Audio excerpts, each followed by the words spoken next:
Olá, muito boa tarde, você internauta, produtor rural que nos acompanha aqui ao vivo no site Notícias Agrícolas. Estamos de volta com os nossos boletins. O destaque neste momento é para o setor sucroenergético, né? Porque a Copersucar divulgou recentemente as informações do seu balanço da safra 2020-21 e informações importantes relacionadas à sustentabilidade foram reportadas, né, pela cooperativa, e a gente vai saber um pouco melhor sobre todo esse cenário, sobre todas essas divulgações que foram feitas. Então a gente conversa ao vivo agora com Maria Cláudia Trabuzzi, que é coordenadora de sustentabilidade da Copersucar. Maria Cláudia, muito boa tarde. Obrigado pela sua participação, pela sua presença aqui no site Notícias Agrícolas. Boa tarde, Jonathan. Boa tarde a todos. Obrigada aí pela oportunidade de estar com vocês, falando um pouquinho sobre esses assuntos de emissões que são tão importantes para a gente, né? Com certeza. Maria Cláudia, queria que você falasse um pouquinho em relação à divulgação que vocês fizeram, relacionada a quanto vocês conseguiram evitar de emissões de CO2 quando a gente fala na produção de etanol, né? A gente fez um estudo grande na última safra, né? E através desse estudo a gente teve um resultado aí de 2,4 milhões de toneladas de CO2 equivalente evitadas, né?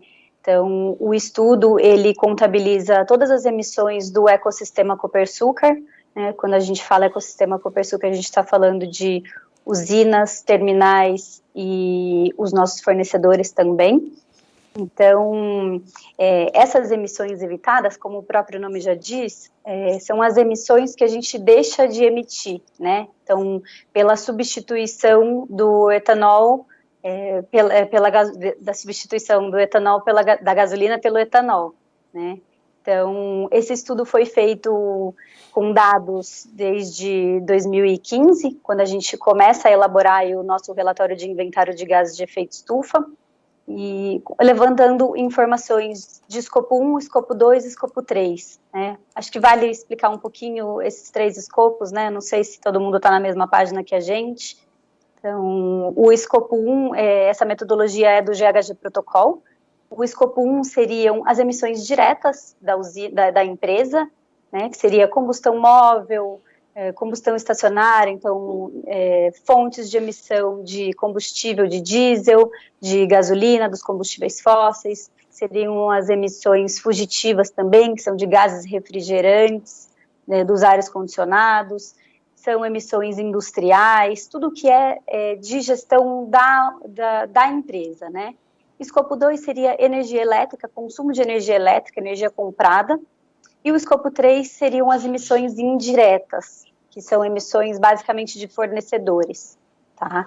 Então, a gente compilou todas essas informações e conseguiu aí chegar nesse dado de emissões evitadas, né, que seria um cálculo feito através de volume produzido, né? Então, tudo que a gente vendeu aí de etanol, tanto anidro quanto hidratado, e a diferença do rendimento desses combustíveis. Tá? Então, foi assim que a gente acabou chegando nesse valor de 2,4 milhões de toneladas de CO2. Perfeito. Maria Cláudia, queria saber também, né, o comparativo, se a gente consegue fazer algum comparativo em relação a outras safras, né, em relação à quantidade de emissões que foram evitadas por parte de vocês da Copersucar, e se a gente tem esse panorama comparativo ou se a gente tem esses dados desse estudo que se iniciou na última temporada. Nós fizemos aí, nós extrapolamos esses dados, né? Nós voltamos um pouquinho lá desde quando a Copersucar iniciou suas atividades em 2008. Então a gente foi fazendo um comparativo através da produção de etanol mesmo, porque as emissões evitadas elas realmente são em função da produção de etanol, né? Ela contabiliza aí todas as emissões geradas, mas a gente faz um comparativo para conseguir chegar nessas emissões evitadas. Então, falando aí um pouquinho de 2008 para cá, a gente deixaria de emitir, teria mais ou menos 70 milhões de emissões evitadas em todo esse trajeto aí da Copersucar pela substituição da gasolina pelo etanol. Tá? Então, mais ou menos isso, né? As safras passadas, como a gente iniciou aí esse resultado veio em 2020, a gente extrapolou para os anos anteriores em função da produção de etanol. Certo. E nós já conseguimos dar alguns indicativos aí de continuidade desses esforços de vocês para a safra 2021-22 já, né, em todas as operações. Como é que está esse cenário e o que a gente pode esperar aí para a próxima divulgação de vocês? Sim, sim. Esse tema de redução de emissões, ele faz parte de uma das 7 linhas estratégicas da Copersucar e é um tema bem de extrema importância para nós, né? Então, eu posso dizer que a gente tem algumas frentes de trabalho, vou separar um pouquinho para ficar mais fácil vocês entenderem, né? Então, falando um pouco do ecossistema Copersucar. A gente tem linhas de trabalho com as usinas, que é o engajamento que a gente faz com elas, para que elas se conscientizem e façam, né, o seu relatório de inventário de gases de efeito estufa, porque é só a partir do inventário de gases de efeito estufa que você vai conseguir mensurar as suas emissões para depois pensar em metas de redução. Então, a gente tem um trabalho forte aí com as usinas super colaborativas, nas nossas usinas sócias, para conseguir esses números. A outra linha de trabalho seria com os nossos terminais, né? Nós temos 3 terminais, 2 no interior, um em São José do Rio Preto, outro em Ribeirão Preto e um em Santos.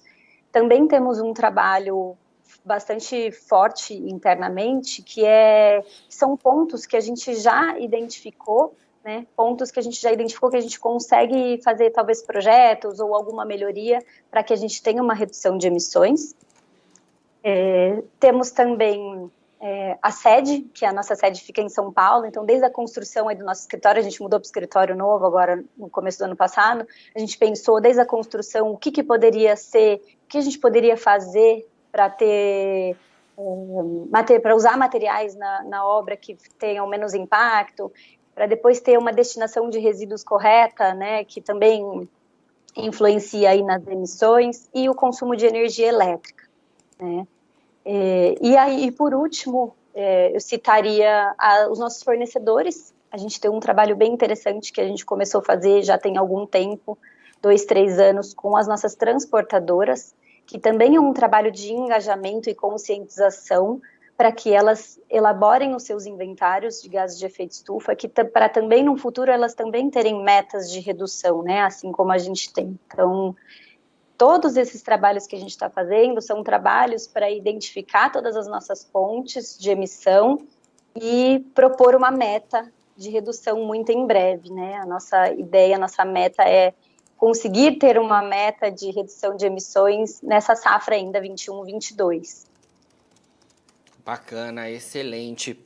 Bom, queria que você comentasse também, Maria Cláudia, em relação, né, a vocês da Copersucar terem sido o primeiro grande grupo aí do setor a concluir as certificações de todas as unidades produtivas de vocês, né, no RenovaBio, que é o programa federal. Queria que você comentasse um pouquinho para a gente, até para a gente também mostrar, né, dar um norte para outras unidades produtoras, né, se esforçarem para isso também, né? Uhum, claro. O programa RenovaBio é um programa que nós sempre acreditamos muito, né? A gente sempre acreditou muito no programa, tanto que participamos ativamente de toda a discussão da política, de todas as resoluções que saíram, dos informes técnicos, né? Sempre estivemos muito próximos aí a quem estava elaborando essas normas para que a gente conseguisse fazer o programa caminhar e ter sucesso, né? E assim, a gente não pensa o RenovaBio só como um programa de descarbonização ou de venda de créditos, né, que a gente chama os créditos de carbono. A gente acha que ele tem premissas muito maiores para que evolua, né? Ele conta com uma premissa que é o desmatamento zero. Então, de 2017 para cá, as usinas não podem ter tido desmatamento em suas fazendas. Tem também a questão do CAR, que é um critério obrigatório para o programa. Então, você conscientiza as fazendas, os fornecedores, que eles precisam ter o CAR, elaborar o CAR, né? Que é uma legislação nacional. Então, você incentiva com que eles façam o CAR para poder entrar no programa. E E aí o programa, e aí a gente também tem a cadeia de fornecedores, porque os fornecedores, eles são uma parte bem importante, os fornecedores de cana, né? Eles são uma parte bem importante para as usinas, e você também estimula, faz com que eles também queiram participar, que eles entrem no programa, né? Que eles melhorem seus indicadores também, para que tenha aí uma redução de emissões em conjunto, né? Então, nós tivemos um trabalho bem grande com as usinas, né? São 34 usinas, a gente conseguiu certificar todas elas, com muita ajuda delas, com todo o suporte delas também.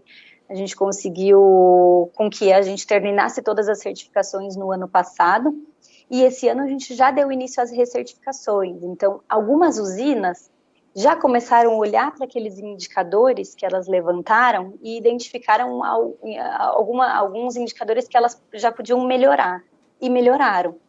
Conseguiram melhorar ou trazer fornecedores para os dados primários, né, falando um pouquinho mais aí da parte técnica do programa. Quanto mais dados primários, né, exatos, precisos que você tem, menor é a sua emissão. Então, elas também fizeram esse trabalho aí nesse último ano com esses fornecedores, né? Olharam para os seus indicadores e conseguiram melhorar a sua nota. E aí elas se recertificaram. Então, a gente tem mais ou menos, acho que são 5 ou 6 usinas que buscaram a recertificação e melhoraram a sua nota e buscaram a certificação, né? Então, é um programa que nós estamos aqui analisando os indicadores, estamos olhando para esses indicadores, vamos começar a fazer um trabalho grande com as usinas para que a gente consiga enxergar meios de melhorar os indicadores ambientais das usinas e evoluir nessa questão de redução de emissões e conseguir mais créditos, consequentemente conseguir mais créditos de emissões, que seriam os CBIOs, né? Com certeza. Quer concluir, Maria Cláudia? Olha, eu acho que a gente falou bastante aí, a gente tem bastante trabalho na área de emissões na Copersucar, né? Estamos muito focados nisso, estamos participando aí de diversas iniciativas para que a gente evolua muito nesse sentido, nesse trabalho, com todo o nosso ecossistema. Então, temos muito trabalho pela frente, mas até o fim da safra aí, a gente também deve publicar uma meta de descarbonização mais exata, né? A gente tem algumas ideias, mas a gente quer realmente se comprometer com uma meta precisa e exata para que a gente ajude lá no Acordo de Paris, vá para a COP e tudo mais. Acho que é isso. Sim. Perfeito, Maria Cláudia, excelente. Olha, obrigado pelas suas informações aqui no Notícias Agrícolas, viu? E sempre que tiver novidades aí da Copersucar relacionadas à sustentabilidade, queremos contar aqui com a sua participação no site para a gente trazer todas essas informações que são tão importantes, né? Com certeza, contem conosco sempre, estaremos sempre em contato aí. Muito obrigada pelo convite. Obrigado você pela sua participação aqui com a gente. Bom, conversamos aí então com Maria Cláudia Trabulsi, que é coordenadora de sustentabilidade da Copersucar, e a gente falou um pouco em relação aí às iniciativas, né, de sustentabilidade na safra 2020-21, que foi concluída pela cooperativa, e em que a Copersucar conseguiu evitar a emissão de 2,4 bilhões de toneladas de CO2, quando a gente fala em relação à produção de etanol. Bom, você que nos acompanha aqui no nosso site, durante a nossa entrevista, todos os perfis das nossas redes sociais estiveram aparecendo aí para que vocês possam nos seguir e ter as nossas informações em tempo real. E o nosso site segue online 24 horas para você ser o produtor rural mais bem informado do Brasil. Daqui a pouquinho a gente segue aqui com os nossos boletins ao vivo também. Tem fechamento do mercado da soja, fica por aí. Se inscreva em nossas mídias sociais. No Facebook, Notícias Agrícolas. No Instagram, @Notícias Agrícolas. E em nosso Twitter, @Norteagri. E para não perder nenhum vídeo, não se esqueça de nos acompanhar no YouTube e na Twitch, Notícias Agrícolas Oficial.